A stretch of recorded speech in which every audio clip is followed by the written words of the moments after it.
بسم اللہ الرحمن الرحیم۔ ماہ محرم الحرام کے 9 اور 10 کی درمیانی رات یعنی یوم عاشوراء کی رات کا ایک ایسا عمل بتانے لگی ہوں۔ اس عمل کے ذریعے کئی لوگوں کی زندگیاں بدلی ہیں، کئی لوگوں نے غریبی سے امیری کا سفر کیا ہے۔ ان میں سے ایک شخص جس کی مٹھائی کی دکان تھی، جب اس نے یہ عمل کیا الحمدللہ وہ لاکھوں کا مالک بنا، کروڑوں کا مالک بنا۔ اور اس عمل کے ذریعے اللہ تعالیٰ آپ کو لاکھوں میں، کروڑوں میں بھی رب کی بارگاہ سے مانگے، اربوں میں رب کی بارگاہ سے مانگے تو رب کائنات اس رات کی صدقے عطا فرما دیتا ہے۔ عمل بہت قیمتی ہے۔ 9-10 کی درمیانی شب کے عمل کے بعد رزق کے حوالے سے آپ کو پریشان ہونے کی ضرورت نہیں، ساری زندگی کے رزق کا بندوبست ہو جاتا ہے۔ اور جو شخص اس رات کے عمل کو کر لے گا انشاءاللہ رب کائنات اس کو مخلوق کے اندر اس کی نسلوں کو بھی کسی کا محتاج نہیں ہونے دے گا، کیونکہ اس رات کے اندر امام علی مقام نے اور جن کے جو خیمے کے اندر موجود تھے، امام علی مقام کے ساتھ جو قافلہ تھا، انہوں نے اس رات کے اندر رب کائنات کی عبادت کی، اور اس عبادت کا صدقہ رب کائنات آپ کی خالی جھولیاں بھر دے گا۔ جس کے پاس اولاد نہیں وہ اولاد کا تصور کر کے اس عمل کو کرے، جس کی معاشرے کے اندر عزت نہیں وہ عزت کا تصور کر کے اس عمل کو کرے، جس کے پاس کوئی روزگار نہیں روزگار کا تصور، جس کے تصور کے ساتھ بھی آپ یہ یوم عاشوراء کی رات پڑھیں گے، رب کائنات وہی اسی رات آپ کے دامن میں وہی آپ کو جھولی اس چیز سے بھر دے گا۔ دوستو اس رات کے بعد آپ کو پتہ ہے امام علی مقام کی شہادت ہو جاتی ہے، اور کربلا کی سرزمین آج بھی گواہ ہے کہ امام علی مقام نے جیسے شہادت اللہ کی راستے میں اپنی جان کا نذرانہ پیش کیا ہے، تاریخ میں کسی طرح کا نہ پہلے کسی نے اپنی جان کا نذرانہ پیش کیا، نہ قیامت تک کوئی کر سکتا ہے۔ ایک شخص علامہ جلال الدین سیوطی سے سوال کیا تھا کہ کسی نے کہ عقل تسلیم نہیں کرتی کہ جسم کٹ جائے اور تکلیف بھی نہ ہو، جب بھی جسم کا کاٹا جائے اور تکلیف ضرور ہوتی ہے۔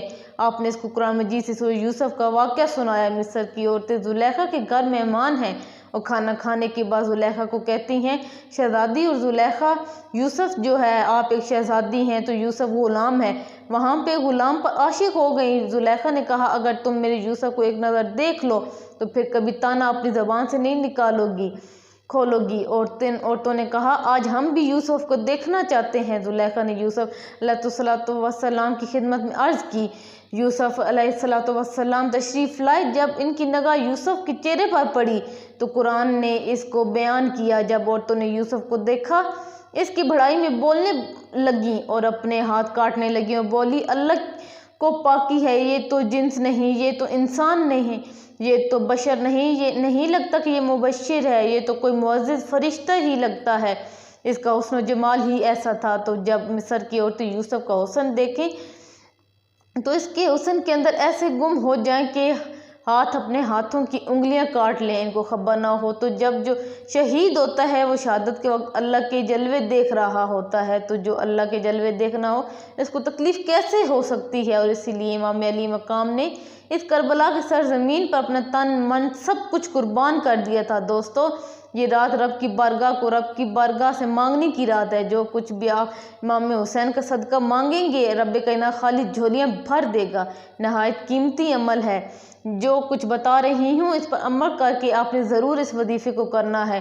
اس قیمتی عمل کو جاننے کے لیے ایک بات ہمیشہ کہتی ہوں، ویڈیو کو اول سے آخر تک دیکھیں گے تو اجازت ہوتی ہے، اسکپ کر کے دیکھیں گے تو پھر آپ کسی بھی جگہ پر غلطی کریں گے، کیونکہ کچھ چیزیں شروع میں بتائی ہوتی ہیں، کچھ چیزیں درمیان میں ہوتی ہیں، کچھ آخر میں ہوتی ہیں اور کچھ واقعہ بھی بتاتی ہوں۔